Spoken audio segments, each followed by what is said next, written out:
নমস্কার, আপনারা দেখছেন হাই নিউজ। আমি শ্রীপর্ণা রয়েছে আপনাদের সঙ্গে। শুরু করছি আজকে নিউজ টুডে। মধ্যশিক্ষা পর্ষদের আবেদনে সাড়া, পড়ুয়াদের কথা ভেবে বড় সিদ্ধান্ত সুপ্রিম কোর্টের। অযোগ্য হিসেবে চিহ্নিত নন এমন শিক্ষক শিক্ষিকাদের চলতি বছর 31শে ডিসেম্বর পর্যন্ত কাজ চালিয়ে যাবার অনুমতি দিল সুপ্রিম কোর্ট। সুপ্রিম রায় মুহূর্তেই চাকরিহারা হয়েছিলেন প্রায় 26,000 শিক্ষক অশিক্ষক কর্মীরা। এবার পর্ষদের আর্জিতে সাড়া দিল সুপ্রিম কোর্ট। জানানো হলো, অযোগ্য নন এমন শিক্ষকেরা আপাতত স্কুলে যেতে পারবেন। আদালতের পর্ষদের আবেদনে বলা হয়েছে, রাজ্যের 9,487টি উচ্চ বিদ্যালয় এবং 6,952টি উচ্চ মাধ্যমিক বিদ্যালয়ে সুপ্রিম কোর্টের রায়ের ফলে শিক্ষক সংকট তৈরি হবে। এই সমস্যার কথা উল্লেখ করে সুপ্রিম কোর্টে পর্ষদের আবেদন ছিল, যারা অযোগ্য হিসেবে চিহ্নিত তারা ছাড়া বাকিদের চাকরি আপাতত বহাল রাখা হোক। চলতি শিক্ষাবর্ষ পর্যন্ত অথবা নতুন নিয়োগ প্রক্রিয়া শেষ না হওয়া পর্যন্ত সেই সমস্ত শিক্ষক শিক্ষিকা চাকরি থাক। সেই আবেদনেই এবার সাড়া দিল শীর্ষ আদালত। চলতি বছর 31শে ডিসেম্বর পর্যন্ত কাজ চালিয়ে যাওয়ার অনুমতি সুপ্রিম কোর্টের। ঘটনার সূত্রপাত গত 3রা এপ্রিলের। দুর্নীতির অভিযোগে এসএসসি 2016 সালের সম্পূর্ণ প্যানেল বাতিল করে দেয় আদালত। এর ফলে 25,735 জনের চাকরি যায়। কান্নায় ভেঙে পড়েন তারা।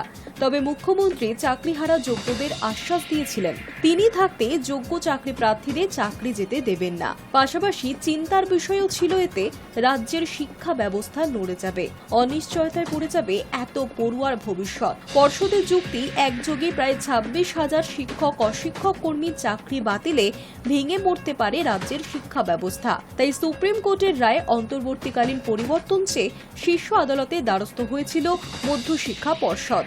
সেই আবেদনের শুনানিতে কিছুটা হলেও নরম হল সুপ্রিম কোর্ট। প্রধান বিচারপতি জানিয়েছেন, পড়ুয়াদের কথা ভেবে নবম, দশম এবং একাদশ, দ্বাদশ শ্রেণীর শিক্ষকদের কাজে যোগ দেওয়ার অনুমতি দেওয়া হল। তবে দুটি শর্ত আরোপ করেছেন প্রধান বিচারপতি সঞ্জীব খান্না। 31শে মের মধ্যে রাজ্যকে হলফনামা দিয়ে জানাতে হবে যে তারা চলতি বছরেই নিয়োগ প্রক্রিয়া শেষ করবেন। 2, 31শে ডিসেম্বরের মধ্যে গোটা নিয়োগ প্রক্রিয়া শেষ করতে হবে। নির্দিষ্ট সময়ের মধ্যে নিয়োগ শেষ করতে না পারলে কড়া ব্যবস্থা। Hi news network. এসএসসি নিয়ে সুপ্রিম কোর্টের রায় সন্তোষ প্রকাশ করলেন মুখ্যমন্ত্রী মমতা বন্দ্যোপাধ্যায়। তিনি জানিয়েছেন, এই সমস্যা সমাধানে তিনি সব স্তরের সঙ্গে যোগাযোগ রেখে চলছেন। আইনজীবীদের সঙ্গে রাজ্য সরকার আলোচনা চালাচ্ছে। ডিসেম্বরের আগে কোনো চূড়ান্ত সমাধানে পৌঁছানো সম্ভব হবে বলে আশা প্রকাশ করছে মুখ্যমন্ত্রী। আপ টু ডিসেম্বর পর্যন্ত টাইম দিয়েছেন। কাজে একটা আপাতত স্বস্তি যে তাদের মাইনের ব্যাপারে আমরা চিন্তা করছিলাম কি করে দেওয়া যায়, কারণ আগের বারে বলা হয়েছিল মাইনে দেওয়া যাবে না, সেজন্য আমরা বিকল্প পথের সন্ধান করছিলাম। কাজে আমি কথা দিয়েছিলাম, আমি শুধু নই, আমাদের সবাই, আমাদের পরিবার, পশ্চিমবঙ্গ সরকার পরিবার, মানুষের পরিবার, যে আমরা দেখব যাতে ওদের কোনো অসুবিধে না হয়। সেটা আজকে আমরা আমাদের আবেদনে সাড়া দিয়ে ডিসেম্বর পর্যন্ত আমরা সময় পেয়ে গেছি। এবং তারপরেও দেখবেন, আমি অনেকে বলছেন 2026-এ যাবে, 2026-এ যাওয়ার প্রশ্নই নেই। এই বছরের মধ্যেই সব সমাধান হয়ে যাবে আশা করি, যদি আপনারা সবাই সাথে থাকেন। আর আমরা যেটা করব, আশা করি ভুল করব না, কারণ মানুষের কাজে আমি ভুল করি না, আমার নিজের কাজে ভুল করতে পারি। কারণ কথা বলতে বলতে কখনো হয়তো উচ্চারণে কোনো একটা ভুল হয়ে যেতেই পারে, কারণ আমি ভালো হিন্দি ভাষা জানি না, আমি তো স্বীকার করছি। আমি ভালো ইংরেজি জানি না, আমি তো নট ফ্রম এলিট ক্লাস। ওয়াকফ সংশোধনী আইন নিয়ে কোনো অন্তর্বর্তী স্থগিতাদেশ দিল না সুপ্রিম কোর্ট। তবে ওয়াকফ সম্পত্তির যেন কোনো অবস্থাতেই পরিবর্তন না হয়, এই মর্মেই কড়া বার্তা প্রধান বিচারপতির বেঞ্চের। পরবর্তী শুনানি আগামী 5ই মে। ওয়াকফ সংশোধনী আইন 2025-এর সাংবিধানিক বৈধতা নিয়ে সুপ্রিম কোর্টে একাধিক আবেদন জমা পড়েছে। তবে বৃহস্পতিবারও কোনো অন্তর্বর্তী নির্দেশ দিল না আদালত। 3 বিচারপতির বেঞ্চ জানিয়ে দিয়েছে, নথিভুক্ত অথবা ঘোষিত ওয়াকফ সম্পত্তির চরিত্র কোনোভাবেই বদলানো যাবে না। বর্তমান অবস্থাতেই রাখতে হবে সব সম্পত্তি। এই সময়ের মধ্যে কেন্দ্র বা রাজ্য কোনো ওয়াকফ বোর্ড নতুন সদস্য নিয়োগও করতে পারবে না। প্রধান বিচারপতি সঞ্জীব খান্নার নেতৃত্বে বেঞ্চ জানিয়েছে, এই আইন ঘিরে দেশে যেভাবে হিংসার ঘটনা ঘটছে তা গভীর উদ্বেগের বিষয়।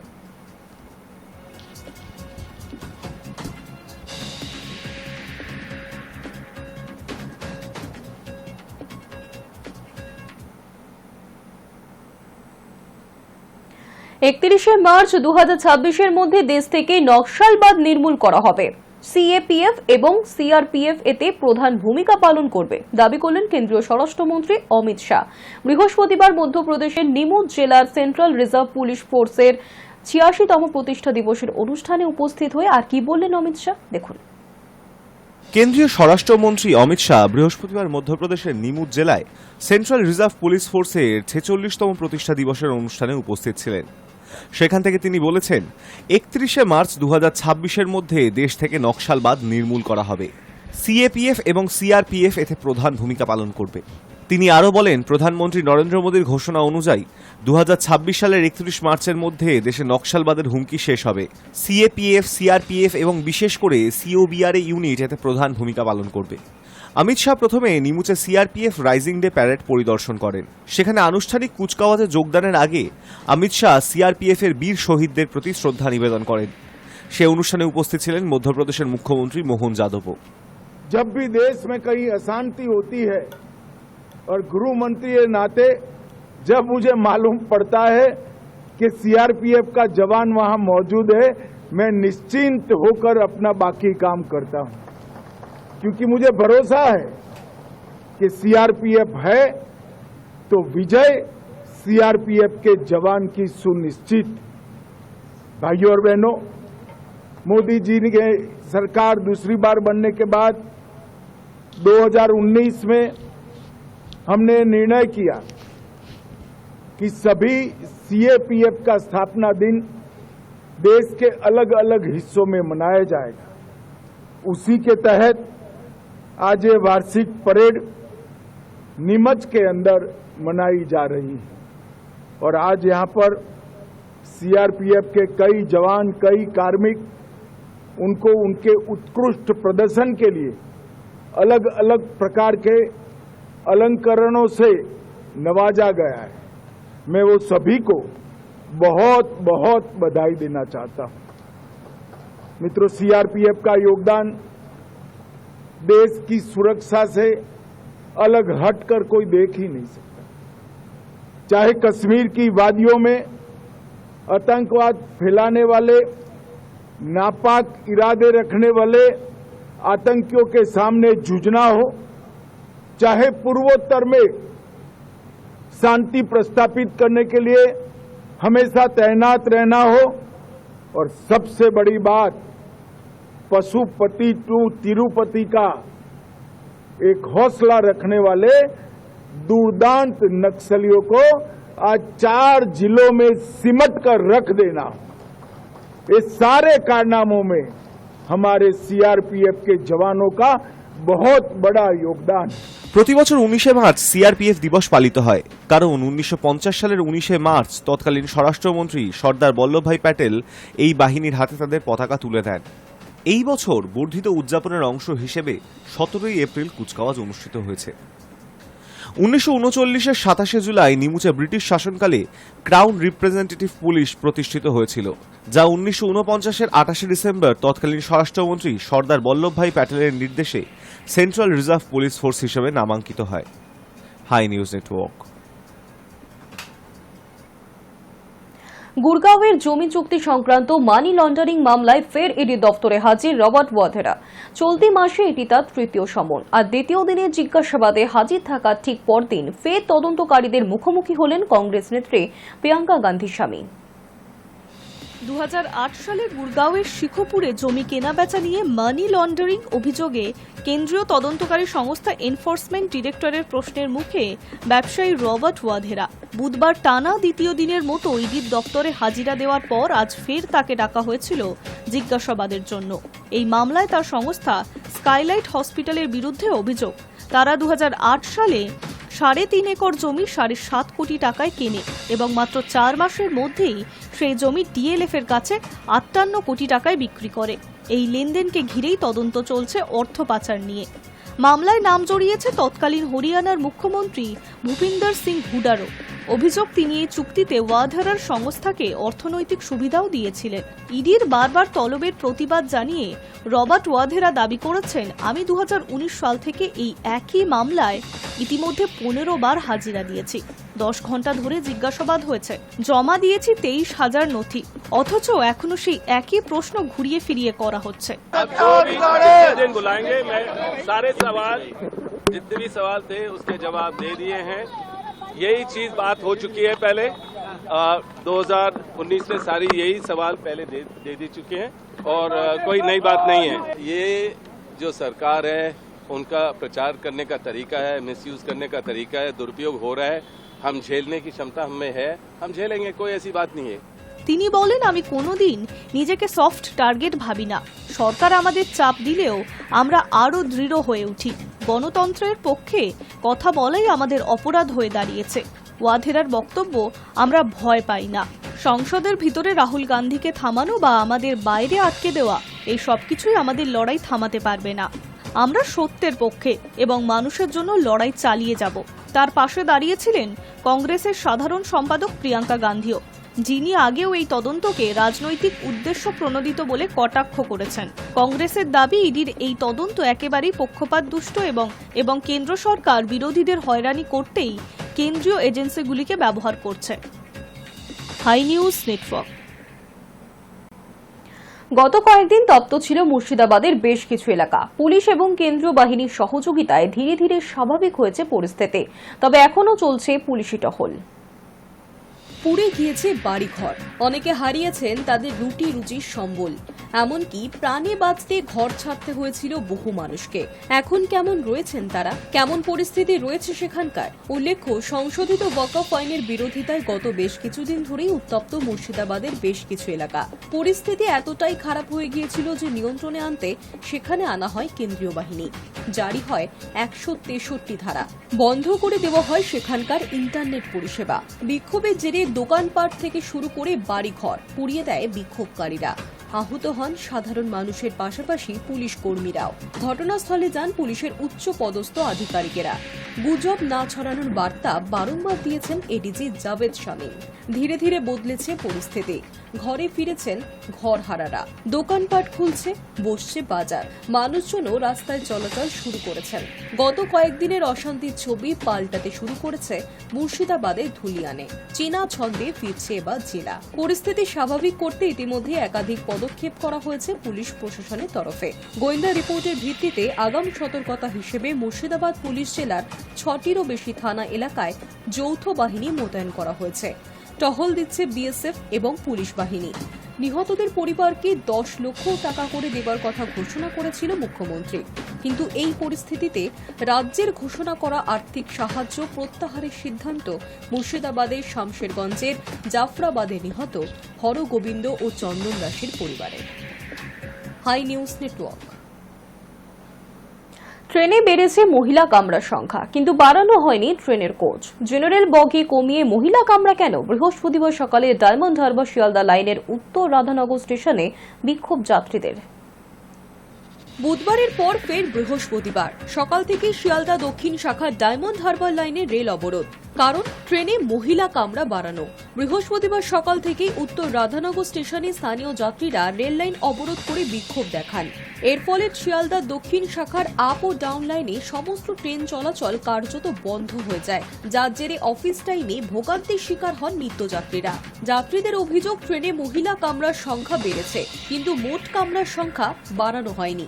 সাধারণ কামরার সংখ্যা কমিয়ে সেখানে অতিরিক্ত মহিলা কামরা যোগ করা হয়েছে। এর ফলে প্রত্যেকদিন ট্রেনে ভিড়ের মধ্যে যাতায়াত করতে হচ্ছে সাধারণ যাত্রীদের। অনেকে উঠে দাঁড়ানোর জায়গাও নাকি পাচ্ছেন না। সকাল থেকেই ট্রেনে ওঠার জন্য হুড়োহুড়ি ধাক্কাধাক্কি লেগেই রয়েছে বলে অভিযোগ পুরুষ যাত্রীদের। ব্যস্ত সময় ভিড় ট্রেনে ভুল করে কেউ মহিলা কামরায় উঠে পড়লে নাকি হেনস্থার শিকার হতে হচ্ছে তাদের। তবে এক মহিলা যাত্রীর কথায়, অফিস টাইমে মহিলা কামরায় যথেষ্ট ভিড় থাকে, তার উপর থাকে হকারদের ভিড়। ব্যস্ত সময় স্কুলে যাওয়ার বাচ্চারাই হোক কিংবা বয়স্ক কেউ, তা মহিলা বা পুরুষ উভয়ই মহিলা কামরা ব্যবহার করে থাকেন। সেখানে তাদের কোনো রকম হেনস্থা করা হয় না। তবে ট্রেনে মহিলা কামরা বাড়ানোয় পুরুষদের মধ্যে দেখা গিয়েছে অসন্তোষ। ট্রেনে বগির সংখ্যা বাড়ানো এবং দুটি ট্রেনের মধ্যে সময়ের ব্যবধান কমানোর দাবিতেই বৃহস্পতিবার সকাল থেকে ডায়মন্ড হারবার শিয়ালদা লাইনের উত্তর রাধানগর স্টেশনে বিক্ষোভ শুরু করেন যাত্রীরা। রেল অবরোধের খবর পেয়ে ঘটনাস্থলে পৌঁছয় রেল পুলিশের আধিকারিক। High news network. বারাসাত জেলা শাসকের দপ্তরে ট্রেজারি বিভাগে আগুন ঘিরে ছড়ালো আতঙ্ক। খবর পেয়েও দমকলের একটি ইঞ্জিন ঘটনাস্থলে পৌঁছে ওই আগুন নিয়ন্ত্রণে আনে। তবে ক্ষয়ক্ষতি কি হয়েছে তা এখনো জানা যায়নি।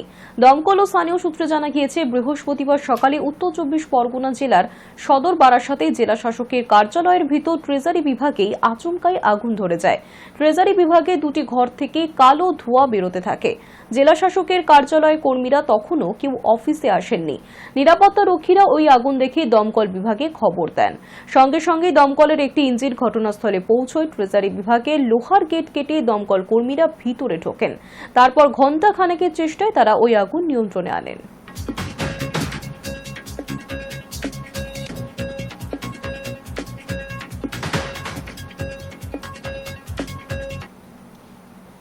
প্রতিবছর জুলাইয়ের পর থেকেই মশাবাহিত ডেঙ্গু রোগে সংক্রমণ যে ভয়াবহ রূপ নেয় তার থেকে এবার রেহাই মিলতে চলেছে। আগামী বছরের মাঝ বরাবর ভারতের কয়েক কোটি নাগরিক পাবে ডেঙ্গুর ভ্যাকসিন। আগামী বছরের মাঝ বরাবর ভারতের কয়েক কোটি নাগরিক পাবে ডেঙ্গুর ভ্যাকসিন। তবে বিদেশি নয়, সম্পূর্ণ দেশীয় প্রযুক্তিতে তৈরি এই ভ্যাকসিনের নির্মাতা প্যানাসিয়া বায়োটেক এবং Indian council of medical research ICMR, অর্থাৎ দুই সংস্থার দীর্ঘদিনের গবেষণার ফল ডেঙ্গু ভ্যাকসিন। ডেঙ্গু ভ্যাকসিনের নতুন দেশীয় সংস্করণের নাম ডেঙ্গুঅল। বিভিন্ন রোগের প্রতিষেধক নিয়ে দেশ জুড়ে প্রদর্শনী চলছে। মঙ্গলবার কলকাতায় এসে এই তথ্য জানিয়েছেন ICMR এর প্রাক্তন মহানির্দেশক বলরাম ভার্গব।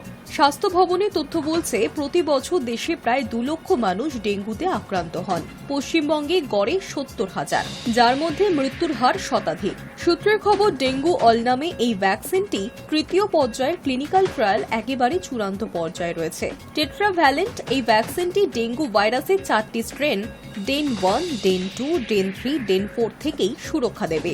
প্রথম এবং দ্বিতীয় পর্যায়ের ট্রায়ালে খুবই ভালো ফলাফল দেখা গিয়েছে। ডেঙ্গু তৃতীয় পর্যায়ের ট্রায়াল। তৃতীয় পর্যায়ের ট্রায়ালে দেশের 18টি রাজ্যের 19টি শহরের মোট 10,335 জন প্রাপ্তবয়স্ক অংশগ্রহণ করেছেন। যদিও ঠিক কবে এই টিকাটি বাজারে মিলতে শুরু করবে তা অবশ্য জানা যায়নি। পাশাপাশি ডেঙ্গুঅল টিকার দাম কত হবে তাও এখনো জানা যায়নি। চিকিৎসকেরা বলছেন, ডেঙ্গু ভ্যাকসিন মিলতে শুরু করলে ফি বছর জুলাইয়ের পর থেকেই মশাবাহিত এই রোগের সংক্রমণ যে ভয়াবহ অবস্থা হয় তার থেকে অনেকটাই রেহাই মিলবে। Hi news network. বাংলাদেশের পরবর্তী জাতীয় নির্বাচন করানো নিয়ে অন্তর্বর্তী সরকারের সঙ্গে খালেদা জিয়া নেতৃত্বাধীন রাজনৈতিক দলের সঙ্গে বৈঠক হয়েছে এবং সেই বৈঠকে দুই পক্ষের বিবাদ আরও প্রকট হয়েছে। পরবর্তী নির্বাচন করা হবে মূলত এই বিষয়টিকে সামনে রেখেই বুধবার 16 এপ্রিল দুপুরে ঢাকার সরকারি অতিথি ভবন যমুনায় প্রায় 2 ঘণ্টা ধরে বিএনপির 7 সদস্যের প্রতিনিধি দলের সঙ্গে বৈঠক করেছেন মোহাম্মদ ইউনূস। বিএনপির প্রতিনিধিদের দলের নেতৃত্বে ছিলেন মির্জা ফখরুল। নির্বাচন নিয়ে বাংলাদেশের বর্তমান তত্ত্বাবধায়ক সরকারের সঙ্গে বিরোধী বিএনপি বিবাদ আরও প্রকট হল বুধবার। বৈঠক শেষ হওয়ার পর সাংবাদিকদের সম্মুখে রীতিমতো কড়া ভাষায় বিএনপির মির্জা ফখরুল বলেন, আমরা একেবারেই সন্তুষ্ট নই। আমরা পরিষ্কার করে বলছি, ডিসেম্বরের মধ্যে নির্বাচন না হলে দেশের রাজনৈতিক, অর্থনৈতিক ও সামাজিক পরিস্থিতি আরও খারাপের দিকে যাবে। বিএনপির মহাসচিব মির্জা ফখরুল ইসলাম যে ইউনূস সরকারের গতিবিধিতে একেবারেই সন্তুষ্ট নন সে কথা কোনো রকম রাগঢাক না করেই সাংবাদিক বৈঠকে স্পষ্ট জানিয়েছেন। বিএনপির বক্তব্য খুবই স্পষ্ট। তারা বলছে তাদের সংস্কারের কাজে কোনো আপত্তি নেই এবং তাতে তারা রাজনৈতিক দল হিসেবে সমস্ত সহযোগিতা করবে। সঙ্গে এও বলেন, সরকারের নাম করে নির্বাচন পিছিয়ে দেওয়া যাবে না, নির্বাচন ডিসেম্বরের মধ্যেই করতে হবে। কিন্তু বর্তমান সরকার এই বিষয়ে কোনো খোলাখুলি আলোচনা করেননি, আর এই কারণেই বারবার বিরক্তি প্রকাশ করছে বিএনপির নেতারা। সংস্কারের জন্য নির্বাচন পিছিয়ে দেওয়ার মধ্যে কোনো যৌক্তিকতা খুঁজে পাচ্ছেন না মির্জা ফখরুলরা। যদিও অন্তর্বর্তী সরকার ও নবগঠিত রাজনৈতিক দল এনসিপি সরকারকে প্রাধান্য দিয়ে যতটা সম্ভব নির্বাচন পিছিয়ে দেওয়ায় লাগাতার চেষ্টা করে যাচ্ছে। প্রধান উপদেষ্টা মহোদয় তিনি তার সুনির্দিষ্ট কোনো ডেডলাইন আমাদের দেননি। তিনি বলেছেন যে ডিসেম্বর থেকে জুনের মধ্যে তিনি নির্বাচন শেষ করতে চান। এই কথা তিনি আজকে আবার বলেছেন যে আমরা ডিসেম্বর কাট আউট টাইম, ডিসেম্বরের মধ্যে নির্বাচন যদি না হয় তাহলে দেশে যে রাজনৈতিক পরিস্থিতি, অর্থনৈতিক পরিস্থিতি এবং সামাজিক পরিস্থিতি সেটা আরও খারাপের দিকে যাবে, সেটা তখন নিয়ন্ত্রণ করা বেশ কঠিন হবে। অন্যদিকে বর্তমান ইউনূস সরকারের আইন বিশেষজ্ঞ উপদেষ্টা আসিফ নসরুল জানান, সরকার নির্বাচন নিয়ে কিছু সিদ্ধান্ত নিয়েছে, তার মধ্যে কিছু সিদ্ধান্ত বিএনপির মতামতের বিপক্ষে গিয়েছে। সঙ্গে আইনবিদ এও বলেন নির্বাচন ডিসেম্বর থেকে জুনের মধ্যে হবে, এটাই বলা হয়েছে। আর তার মানে এই নয় যে সরকার ইচ্ছে করে নির্বাচনে দেরি করছে, বরং সরকার যত দ্রুত সম্ভব নির্বাচন আয়োজন করার চেষ্টা করবে।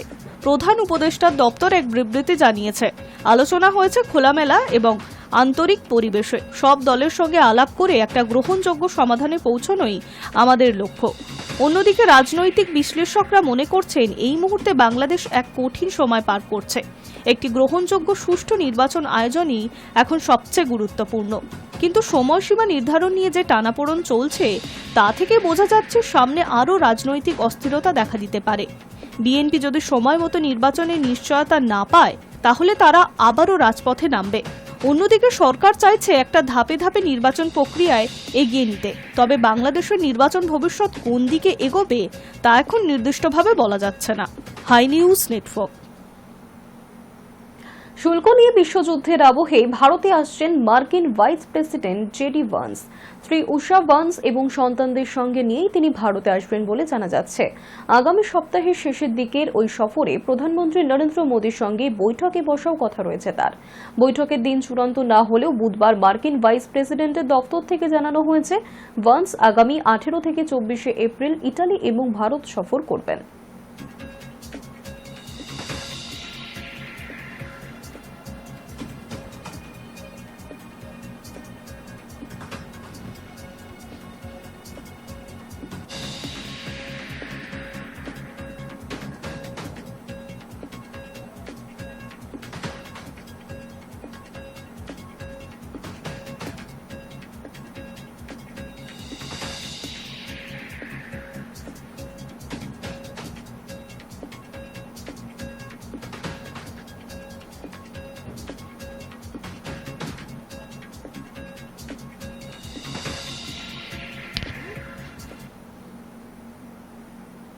আমেরিকা ও চীনের মধ্যে চলা বাণিজ্য যুদ্ধ বিশ্ববাজারে নতুন করে ভারসাম্য তৈরি করছে।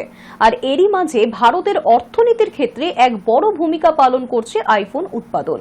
এক রিপোর্ট অনুযায়ী বর্তমানে বিশ্বব্যাপী বিক্রি হওয়া প্রতি 5 আইফোনের মধ্যে একটি তৈরি হচ্ছে ভারতে, যা গত কয়েক বছরের তুলনায় এক নজিরবিহীন পরিবর্তন। চীন থেকে ধীরে ধীরে উৎপাদন কেন্দ্র সরিয়ে এনে অ্যাপল এখন ভারতকেই তাদের প্রধান ম্যানুফ্যাকচারিং হাব হিসেবে গড়ে তুলছে। শুধু সাধারণ মডেল নয়, ভারতে তৈরি হচ্ছে টাইটানিয়াম প্রোর মতো অভিনব মডেলগুলিও। সরকারের তরফে প্রযুক্তি কোম্পানিগুলিকে অর্থনৈতিক সহায়তা এবং পরিকাঠামোগত সুবিধা দেওয়ার ফলেই এই রূপান্তর সম্ভব হয়েছে বলে মত সংশ্লিষ্ট মহলের। সূত্রের খবর, প্রধানমন্ত্রী নরেন্দ্র মোদীর মেড ইন ইন্ডিয়া অভিযানের অঙ্গ হিসেবে ইলেকট্রনিক্স শিল্পে বিদেশি লগ্নি টানতে কেন্দ্র ইতিমধ্যেই $2.7 বিলিয়ন সহায়তা ঘোষণা করেছে।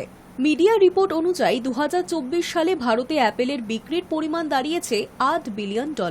যদিও বাজারে তাদের অংশীদারিত্ব মাত্র 8%। তবু চাহিদার নিরিখে দেশের ভিতরে আইফোনের বাজারে এক অনবদ্য বৃদ্ধি লক্ষ্য করা গিয়েছে। 2024 সালের মার্চ থেকে 2025 সালের মার্চ পর্যন্ত সময়ে অ্যাপেল ভারতে রেকর্ড $22 বিলিয়ন মূল্যের আইফোন উৎপাদন করেছে, ভারতীয় মুদ্রায় যার পরিমাণ প্রায় 1.83 লক্ষ কোটি টাকা, যা আগের বছরের তুলনায় 60% বেশি। চীনের উপর নির্ভরতা কমাতেই ভারতের দিকে ঝুঁকছে অ্যাপল।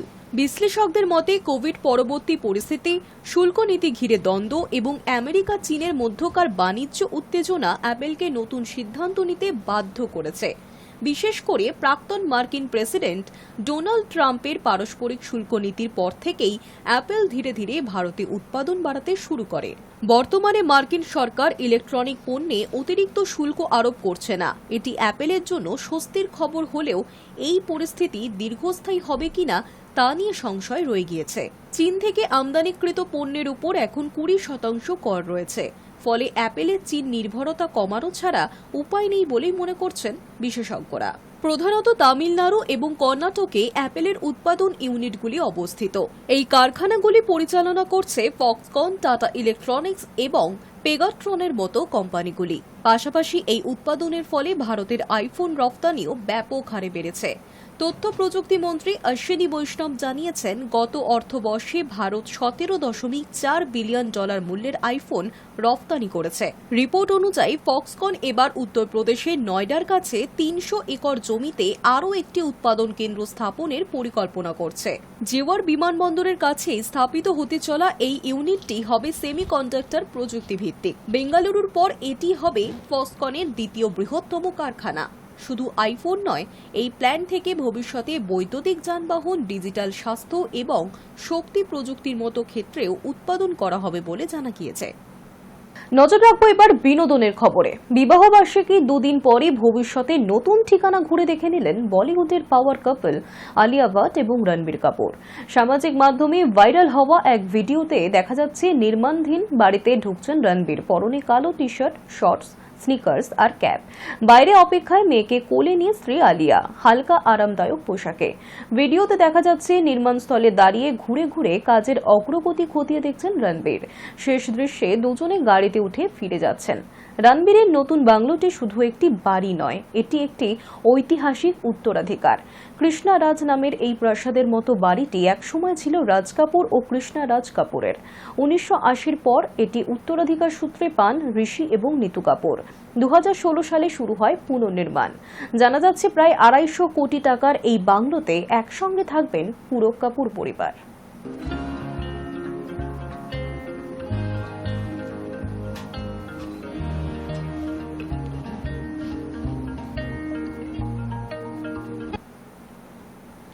চ্যাম্পিয়ন্স লিগের সেমিফাইনালে উঠল আর্সেনাল। সব মিলিয়ে 1-5 গোলে চূর্ণ হল গতবারের চ্যাম্পিয়ন্স রিয়াল মাদ্রিদ। কোয়ার্টার ফাইনালে প্রথম লেগে অ্যাওয়ে ম্যাচ খেলতে গিয়ে আর্সেনালের কাছে 3-0 হেরেছিল রিয়াল। বুধবার ঘরের মাঠে ঘুরে দাঁড়ানোই লড়াই ছিল কিলিয়ান এমবাপেদের, কিন্তু সেন্তিয়াগো বার্নাবেউতে জয় পেল না রিয়াল। গোলমুখী শট থেকে শুরু করে বল দখল সবেতেই এগিয়েছিল হোম টিম। তা সত্ত্বেও 65 মিনিটে গোল করে আর্সেনালকে এগিয়ে দেন বুকায়ো সাকা। মিনিট দুয়েকের মধ্যে অবশ্য সমতা ফেরান ভিনিসিয়াস জুনিয়র। তারপর লাগাতার চেষ্টা চালিয়ে গেলেও আর গোলমুখ খুলতে পারেননি রিয়াল। ম্যাচের সংযুক্ত সময়ে আর্সেনালের জয়সূচক গোলটি করেন গ্যাব্রিয়েল। বুধবারের ম্যাচ শেষ হওয়া 2-1 ফলে 2 লেগ মিলিয়ে 5-1 জয়ী আর্সেনাল।